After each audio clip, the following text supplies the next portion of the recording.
Alright, here we are with another video. I've been away for a while, sorry for that, due to some reasons. Today I want to cover up some tactical things about how you can play Crokinole at home, with your family, at a club, wherever.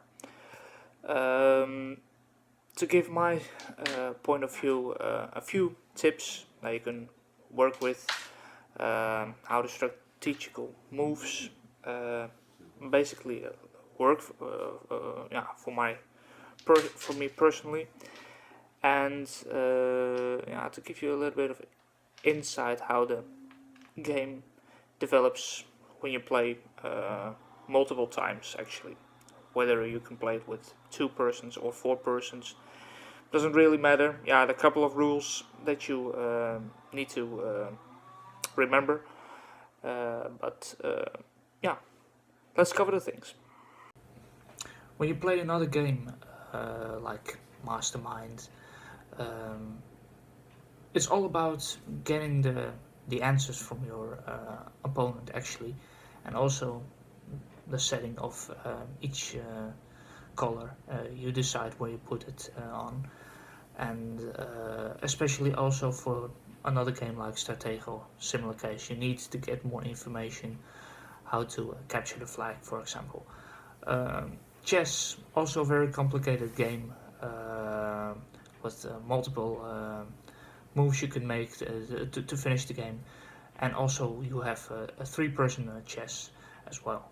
That's got even more exciting, a little bit more difficult to play against 2 persons, actually. So when you play Crokinole in such a development compared to other games, you need to think straight.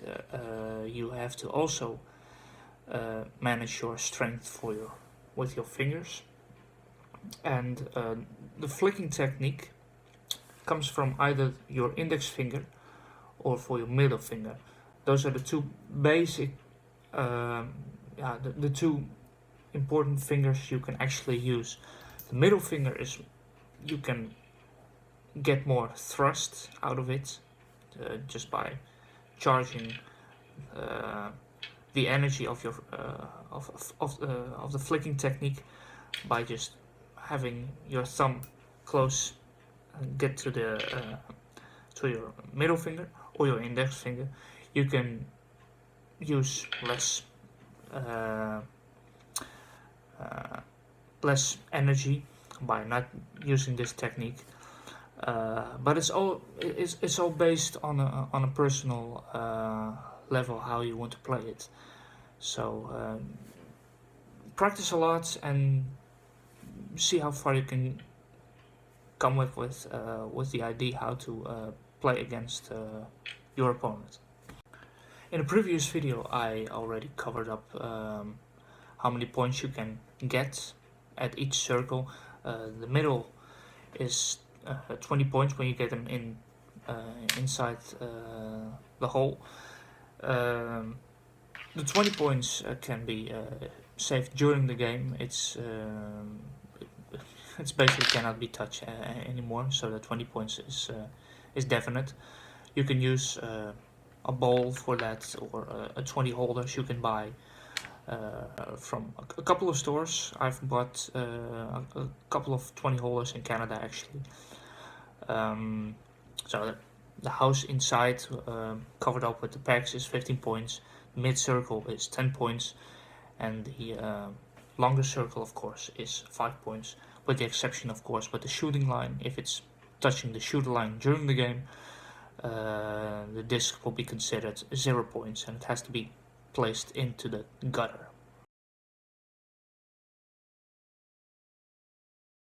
Passing through the house is typical thing where you need the complete focus on one line, also the position of your finger, to even make it through the house, because even the slightest difference can be assured that you might touch one of the pegs in between.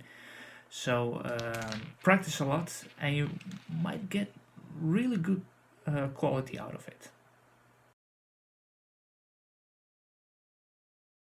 One of the strategic things about Crokinole is that you can place all kinds of positioning of the discs on board, which concludes that sometimes the opponent has the opportunity to take out 2 discs instead of 1.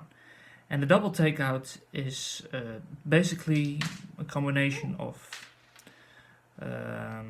concentration and specifically looking for the right angle for the first disc you want to shoot, and then calculate how far the angle would go for your disc to move to another direction to hit the second disc.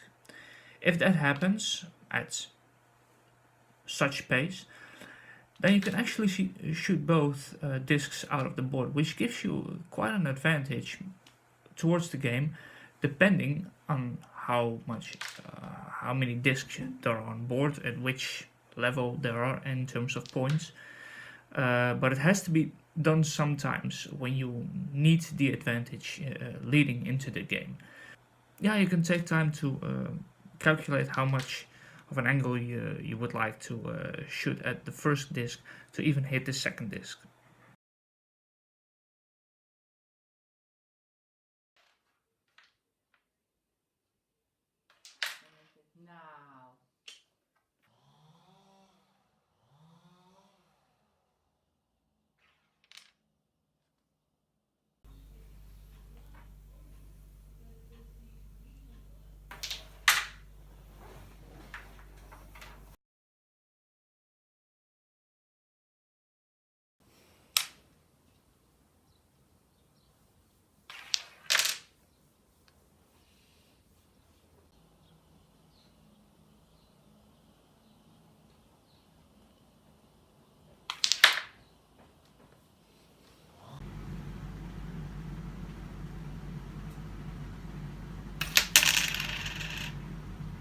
Alright, that will be it for today. Thank you for watching, and hopefully I can catch up with you later in another video. Hopefully a little bit sooner than the previous video. Alright, see you.